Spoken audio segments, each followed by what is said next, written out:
สวัสดีตอนเช้าเนาะทุกคนเนาะอยู่กับธรรมศาสตร์บ้านเฮาคือเก่าทุกคนก็ตื่นเช้ามามื้อนี้เนาะมาเรียบเบิ่งสวนแตงคือเก่าทุกคนหลังจากที่เฮาปักหลักนะแต่ว่ายังบ่ทันแล้วเท่าเนาะพอดีเฮาได้ครึ่งหนึงอีกครึ่งหนึงนะพอดีปักหลักแล้วก็ถือว่าใหญ่ขึ้นมาหลายแล้วทุกคนมักแตงคือแบบนี้เนาะทุกคนหลังจากเฮาปักหลักได้ครึ่งหนึงเนาะพอดีเมื่อวานนี้พักบ่ได้มาเนาะเพราะว่าเมื่อวานนี้เป็นมือมัดแก้นหรือว่ามือสู่ขวัญบุญปีใหม่ลาวเฮาเนาะตามฮี10ของ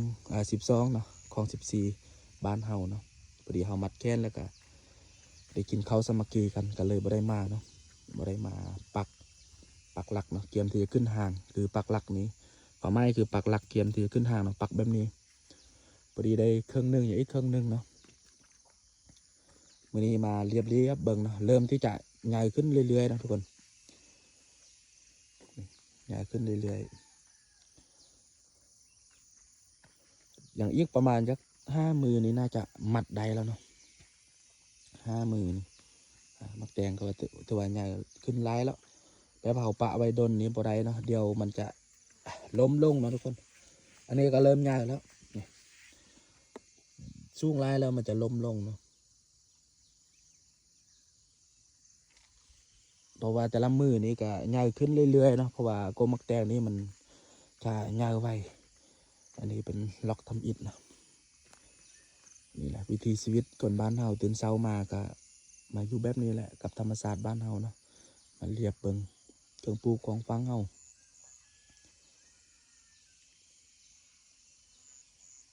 มาอัปเดตให้ทุกคนได้เบิ่งนำกันได้ชมนำกันแล้วก็แลกเปลี่ยนความคิดความเห็นเนาะนำกันเนาะทุกคนว่าบางคนอาจจะปลูกบ่คือกันเนาะแต่ละเคสว่าจะเป็นเรื่องดินนะกับบ่คือกันแดเรื่องวิธีการเฮ็ดหางกับบ่คือกันเนาะบางคนแต่ว่าทางหนุ่มน้อยนี้ถนัดในการเฮ็ดหางแบบนี้เนาะหรือว่าปลูกแบบนี้เนาะทุกคนก็เฮ็ดแบบนี้เนาะก็สามารถมาแลกความคิดความเห็นกันได้สามารถมาคอมเมนต์กันได้เนาะ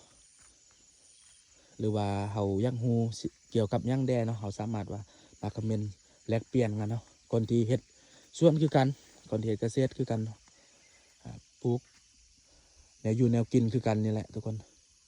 มาแลกเปลี่ยนกันได้เนาะเพราะว่าจะเป็นสิ่งใดมาปรึกษาหารือมาแลกเปลี่ยนความคิดความเห็นได้เนาะนี่ก็เริ่มใหญ่ขึ้นมาเรื่อยๆแล้ว